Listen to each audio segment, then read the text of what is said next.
Welcome everyone, Joe with ECRM here at our Christmas and Halloween candy session in Dallas. And with me is Dan Sadler from Circana, which just released its Christmas Confections report. We're going to dig into a little bit of the data from that report during this video.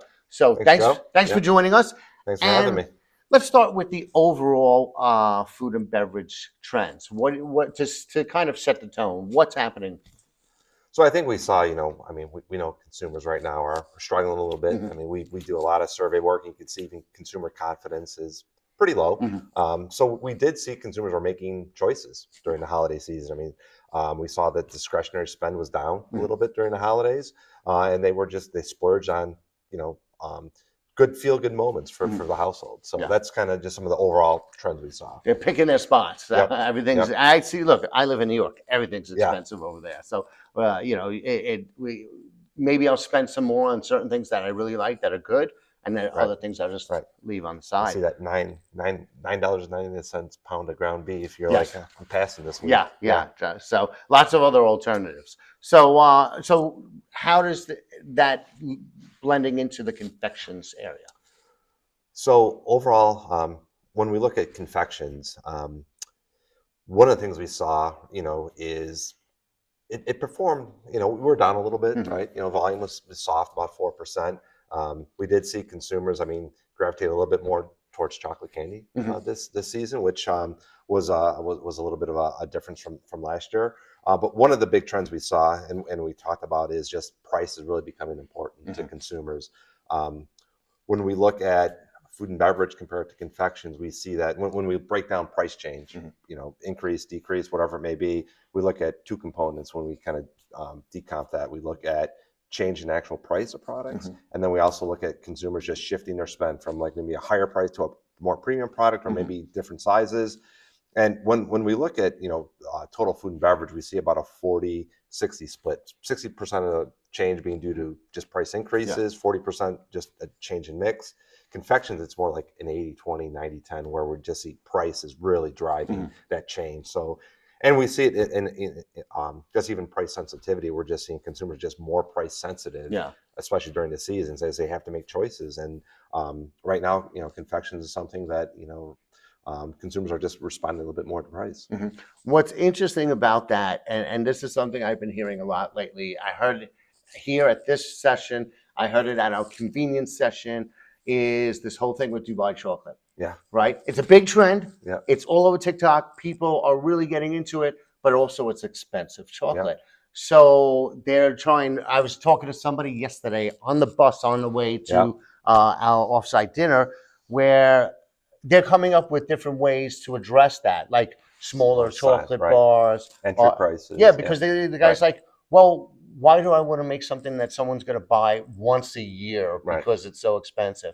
So, entry level prices, like you said, make it a little bit easier so people could still see what the buzz is about, but not break the bank. And we were talking earlier, just when we looked at that 4 week, that 4 weeks leading up to Christmas in December, over, I think it was 52% of households purchased chocolate candy. Seasonal, just seasonal chocolate candies, things that are packaged seasonally. So that's you're bringing in a lot of incremental households to the aisle just during that time period. So it's very important to make sure you have those right price points and entry products. Yeah, and it's across all the seasons, right? Christmas, holiday, Easter, and Valentine's Day. Those are the big 4 key ones, right? Yeah, there's micro ones too. Okay, well, yeah. And maybe a weekend. What are some of the micro ones? Well, there's there's National Candy Month, so kind of thing, and then you're also seeing a lot more with Summerween, right? So you're seeing a lot of that, Okay. 4th of July is big, just some of those summer moments. You're even seeing just even little like St. Patrick's Day, like that. Maybe little Mother's Day, something like that, or administrative assistance Day, right. It's not called Secretary's Day anymore. It's administrative, but there's some reason to buy confections throughout the year. We'll just make an excuse for ourselves to buy good stuff. So what about from different generations? Yeah, so we see certainly confections, boomers, millennials, Gen X, very engaged. Yeah. They have the families.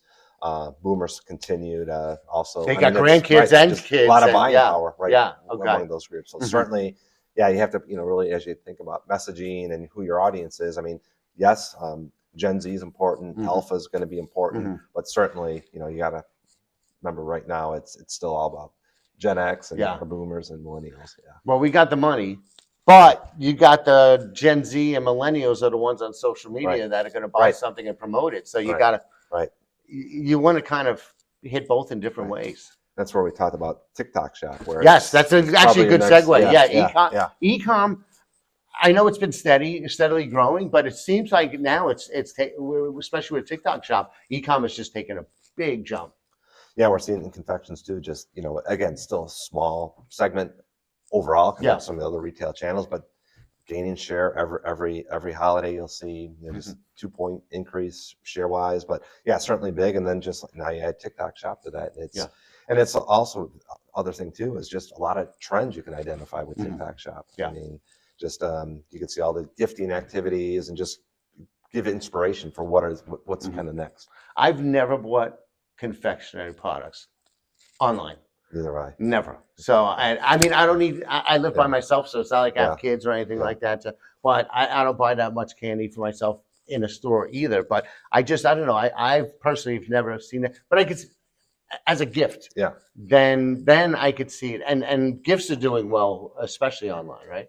Yeah. We've seen some strong momentum there, especially with the Christmas holiday for sure. Yeah, and I think TikTok Shop, the thing you hit on is really important. Is that trend part, because one, they make it easy to find the trends, and maybe something you might buy in store that you see on TikTok. But then with TikTok Shop, they just make it so easy to just Right. seamlessly buy it right Right. there. Yeah, exactly. Yeah, very, very easy now. And we're tracking some of those sales now. And we saw that candy is a big player in TikTok Shop. Yeah. So, There's one example. There's one of the brands we work with, Molly B's cookies. She does gourmet cookies. And when she launched her Dubai stuffed cookies in Target, within a day, there were hundreds of TikTok videos. There are probably thousands, but I just stopped scanning because I was going through, and that's all you see was Dubai chocolate, and everyone's unboxing it and all that. So it's like, it's also the experience around it. That new thing comes out, you can't put a price on that because there's all organic content where people are going there, they're filming the box. It's a nice box. They open it, and then the cookies, they're breaking them in half, and you just see the layers. So I think, I think for brands watching this, it's important to know, keep that in mind, because it's not just the product itself, but the experience with the product that can make it a good social media hit. Exactly. So based on all this information, what would be your recommendations be for brands?